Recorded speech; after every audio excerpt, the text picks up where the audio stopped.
மச்சான் திவ்யா பர்த்டேக்கு ஒரு gift கொடுத்து ப்ரப்போஸ் பண்ணலான்னு இருக்கேன்டா. டேய் அவன் யாழ்ரா?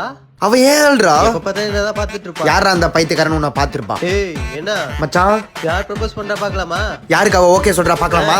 பார்க்கலாம்டா. பாப்போம்டா சிம்மி. ரொம்ப நாள் உன்கிட்ட ஒண்ணு சொல்லணும்னு நினைச்சிருந்தேன். சொல்லு. பாதை 2 இரு கைகள் நடந்து மனதை திறந்து வழியில் நடந்து உணர்வை பகிர்ந்து உள்ளம் திருந்தேன் உன் கால் அடியில். I love you Divya.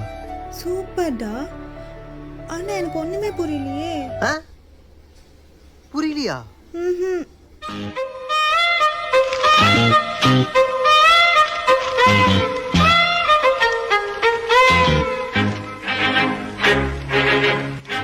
I love you Divya with bottom of my heart. Happy birthday. So cute. Thank you. I love you too. அட பொம்மால